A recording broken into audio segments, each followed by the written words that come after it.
headlining his much-anticipated Ghost Story. So I will not belabor the point. Without further ado, Mr. Jim Butcher.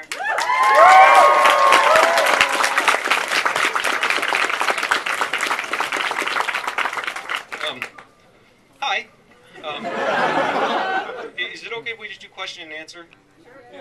All right, because sometimes they expect you to do a reading. Yeah, exactly. You guys can read. So let's just do that then. We'll start with that. And but for it to work, someone has to ask a question. Okay, right here. Okay. Does Ivy know everything Bob knows? Does Ivy know everything Bob knows? Man, talk about an obscure question. Does Ivy know everything Bob knows? Probably the vast majority of it, yeah. Although Ivy's more oriented on things that are actually happening on Earth, and Bob has sources all over. Okay. I mean, I've got the mic right up here. I'm doing my best. So I would say it's more an issue of they have different fields of information available to them. As much they don't have a comparable database. So Ivy doesn't get what Bob already has as soon as Bob gets it? No. Okay. All right. Who's next? At the back with the glasses. What is the publishing goal for Cold Days? I don't know. It's due next June. I would anticipate it would probably be about this time. I'm not sure. I've got the first sentence written, though, so that's the hard part. That's done. Now I've just got like 150,000 more words to go, and we'll be fine. Right here in black. Have we seen the last of Lashio? Have we seen the last of Lashio? No, her story's not over. Actually, she's mentioned in Ghost Story, although not by name. Right here. Thank you. He never wears it. What's with the hat on all the covers of the books? Because Dresden never wears it. The art department at Penguin thought that was the perfect visual shorthand for wizard detective. Because he's got the wizard stick and the detective hat. So that's why they've done it. Right over here. Yeah. Yeah, I'm sorry. What's a typical day of writing like for you? How does it begin and all that stuff? What's a typical day of writing for me? How does it begin and end and so on? I'll get up, 11:30, noon. And I'll do like all day-to-day household chore errand stuff during that time during the afternoon there. I'll hang out with my wife in the evening, and we'll watch bad TV or good TV or whatever it is that appeals, or do whatever else we're doing. She'll go to bed around 10 or 11, and I'll start working. I'll work through until between 5 and 8 in the morning, and then I'll go to bed. So, and then she gets a chance to work after I go to bed. Then she gets up and she has a quiet house to work in, because 3 dimensions are not enough to keep us far enough away from each other so that we don't murder one another while we're working. We have to use time as well. Over here with the red wristband. Yeah, there. How come Marsters isn't doing the audio on Ghost Story? I don't know. He had to cancel at the last minute. I'm not sure exactly why.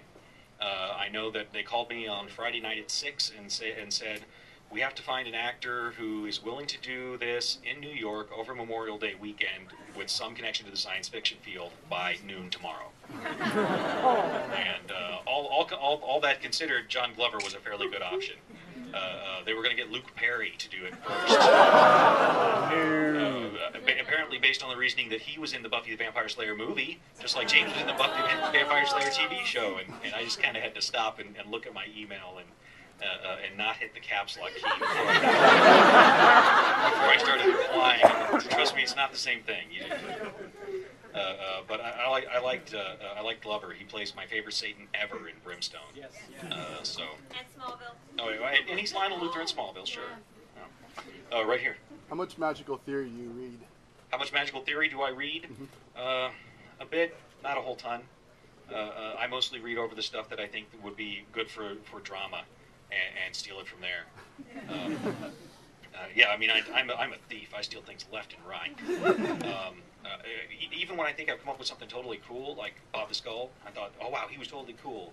Until I actually stopped and watched the opening segment of the old Scooby-Doo cartoon. Oh, it came from there. Right here. What happened to Toot Toot? What happened to Toot Toot? Is he getting pizza? I get to do this I only get to do this actually to the faces of the reader so often. I'm not gonna tell you.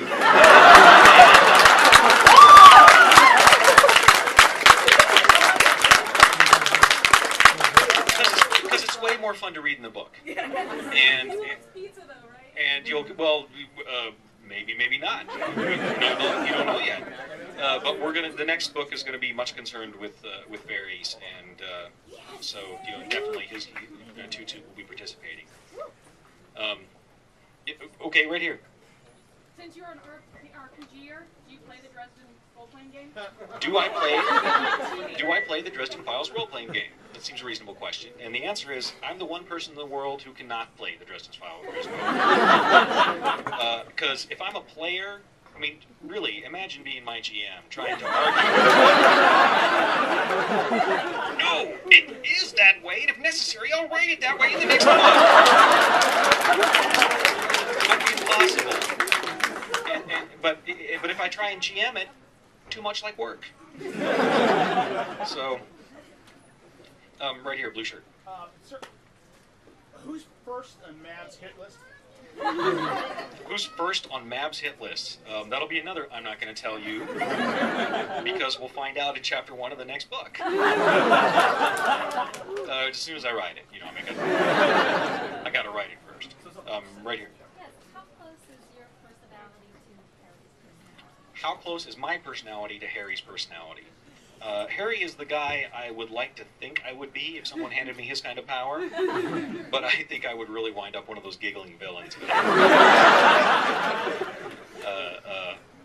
Other than that, we're not terribly similar. We share a taste in T-shirts and Burger King, and that's about it. But, follow up to the lady who was talking about, you just writing it for GM to screw around with you. Are you planning on running any more material in the near future for the Dresden Files RPG? That would just be. Am I planning on writing any more material in the near future for the Dresden Files RPG? What were you saying? I don't know. My plate's been kind of crazy full lately. Partially reflected in the fact that this book took a longer time to get done than we anticipated. Maybe.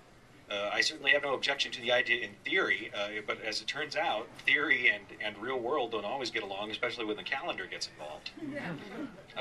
So, potentially we'll be doing something. And I know I'm already beginning to answer questions and emails as they're putting new things together. So, and I have to read over it and say, no, don't talk about that. Well, yes, but obviously from these 3 facts we lined up together, this is what's going to happen next. I'm like, yeah, I know, but don't put it there because I haven't put it in the book yet. The guys running the RPG are sharp. White shirt right here. You seem to have established in the books that Morgan's sword is the one used for executions. It's the executioner's sword. Does it predate Lucio? I've established in the books, I seem to have established in the books that Morgan's sword is the one used for execution. It's the executioner's sword. Does it predate Lucio? Does it predate Lucio? No. Morgan's sword was used because Morgan was the guy who would do it and not have nightmares afterwards.